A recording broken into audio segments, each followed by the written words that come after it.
The fact remains that the 1964 Indianapolis 500 was one of the most gruesome and tragic events in modern racing history. Two popular drivers burned to death before thousands of shocked fans, while a third, Ronnie Duman, was seriously burned.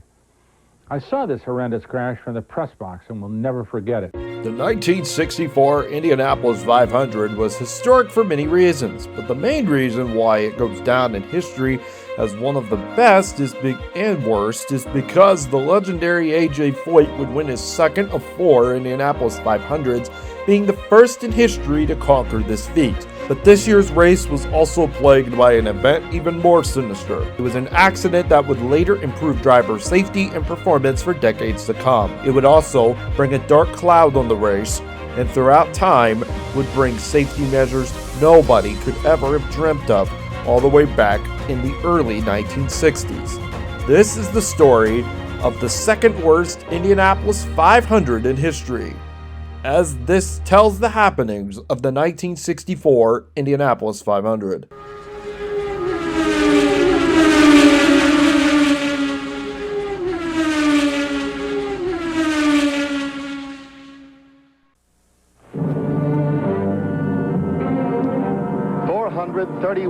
Men, women, and children died on our highways on Memorial Weekend.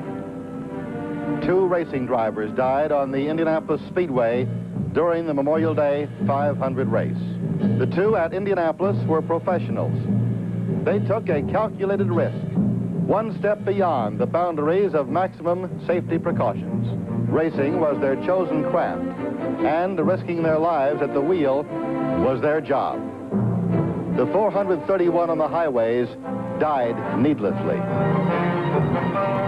The 48th running of the Indy 500 has hardly any footage left of the weekend on YouTube or any other social platforms, but it surely was going to go down in history, or so we thought, as a memorable weekend. There were some new faces that lined up to be a part of the race this year. One we will be talking about later in just a minute being Dave McDonald, a 26-year-old incoming driver from El Monte, California, who was driving in his first and only Indy 500 for Mickey Thompson, who was already in a bit of an issue, that being his tires. The new rules implemented by USAC, the racing body before the IndyCar series ever became a thing, impacted only one team, and that was Mickey Thompson's team, which allowed some of his cars to ban the tiny 12-inch tires his cars were wholly and completely designed to run on, as there was now an urgent need for him and his racers to be on the track with larger tires. This would also be one of the first safety innovations made to increase tires in size, which later, as we will get throughout the video, there were a lot of complicating matters to the issue, because during the 1964 Indy 500, there were cars big and small, and the tire sizes were all over the place along with the car sizes. Another face into the race was Jim Clark, who also ran into some serious issues as his team manager Colin Chaplin had chosen special soft compound Dunlop tires for qualifying, and the rules dictated that the same type of tires would be used for the race, where they suffered from a high wear rate. Clark's Lotus teammate Dan Gurney was also pulled from the race after experiencing similar tire issues, which actually made him retire from the race altogether. Then the race would finally begin with all the great spectacle and magic. Tire problems and car issues were still looming in the air as the green flag finally rose for the Indianapolis 500. Just 2 laps in, this is when the story gets into a dark turn, and a tragedy unlike any would ever see would dampen the rest of the Indianapolis 500 weekend and even impact the history of the race forever, as a 7-car pileup got started with one tragic collision to the back wall into turn 3 going into turn 4.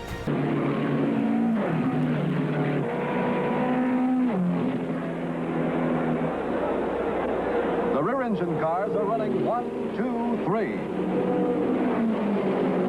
McDonald is out of control.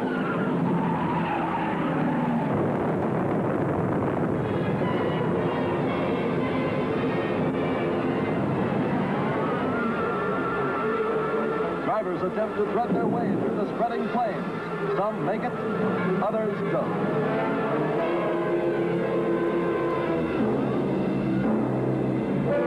Rookie Ronnie Duman stumbles over the wall and sprawls his way to safety.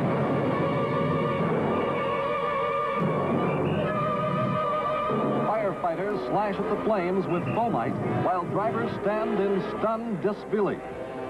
For the first time in Speedway history, the race is stopped for an accident. It is with the deepest regret that we make this announcement.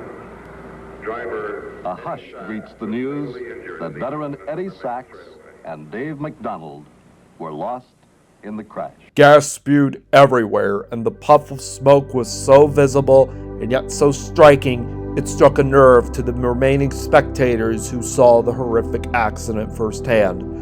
Eddie Sachs's car swerved into the third turn barrier leading before you get to the pit stops, and McDonald would also be in the accident along with several other people.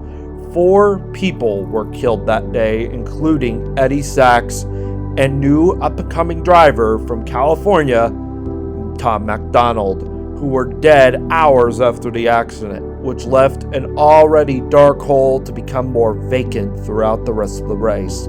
It was similar to the first time when NASA developed an issue flying into space in the 80s. This had never happened before, except for one time in 1933. Instantly, Sid Collins delivered Eddie's eulogy on the worldwide radio network. Some men try to conquer life in a number of ways. These days of our outer space, some men try to conquer the universe. Race drivers are courageous men who try to conquer life and death, and they calculate their risks. And in our talking with them over the years, I think we know their inner thoughts in regard to racing. They take it as a part of living. It is God's will, I'm sure, and we must accept that. We're all speeding toward death at the rate of 60 minutes every hour. The only difference is that we don't know how to speed faster, and Eddie Sachs did. And so since death has 1,000 or more doors, Eddie Sachs exits this earth in a race car.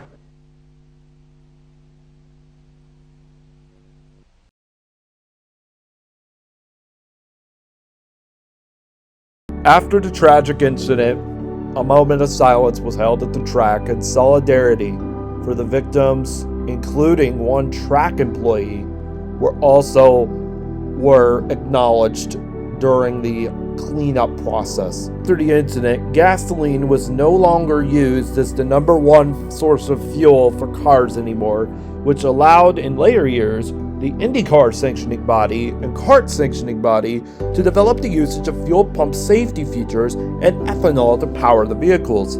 As mentioned several times throughout the video, there were other safety measures that were put into place after the running of the race, which included making the cars look more like Formula One vehicles and not what anybody would make in their own shop, which provided a rear engine support compared to the front engine support seen throughout the years before the accident.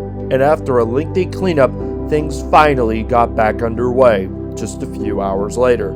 Bobby Marshman was already fighting for the lead and started the restart by fighting, at one point stretching his lead to as much as 90 seconds after the restart. During this aggressive chase for the front, he became uncharacteristically obsessed with putting AJ Foyt a lap down, and on lap 39 he got his wish as Foyt went too slow on turn 1, bottoming out the car and dropping out with a broken transmission oil plug. Defending champion Parnelli Jones later dropped out after his car caught on fire after exiting his pit box, crashing it into the outside pit wall, which was another big crash during the day. With Marshman, Clark, and Jones all out of the race, all that was left was A.J. Foyt, who led for the last 146 laps to take the victory. After this chaotic weekend, the GOAT himself, A.J. Foyt, as mentioned throughout the video, won the race during the whole 500 miles without ever having to change tires. This also allowed Goodyear, as mentioned with the tire issues and the car issues, to be the premier choice besides Firestone to supply tires for entries, but only the tires were used for those participating in practice. No cars used Goodyear tires throughout the race itself. Foyt's 1964 winning car still remains as one of the last models of the cars used in the 1960s to be in the collection at the Indianapolis Motor Speedway Hall of Fame Museum. Regularly on display, this day is used as a reminder for safety, ingenuity, and a that was folded for the second worst Indianapolis 500 ever. That does it for this video. Thank you all so much for watching this video. Please make sure to comment, like, and subscribe to the Braydyn 98.5 FM YouTube channel, as more content throughout the Indianapolis 500 weekend will occur in the coming weeks. Thank you all so much, and happy May. Jim Clark, his Lotus powered by a new 4-cam Ford racing engine, was a probable winner until his rear suspension broke. But by then, nobody cared. The carnage had erased most of the enthusiasm for A.J. Foyt's easy second win. After the race, Parnelli Jones was offered a second Lotus for the upcoming 100-miler at Milwaukee. He was asked by an old-timer, "Aren't you superstitious about driving a green car?" "Why should I be?" asked Parnelli. "I damn near burned up in a red, white, and blue one."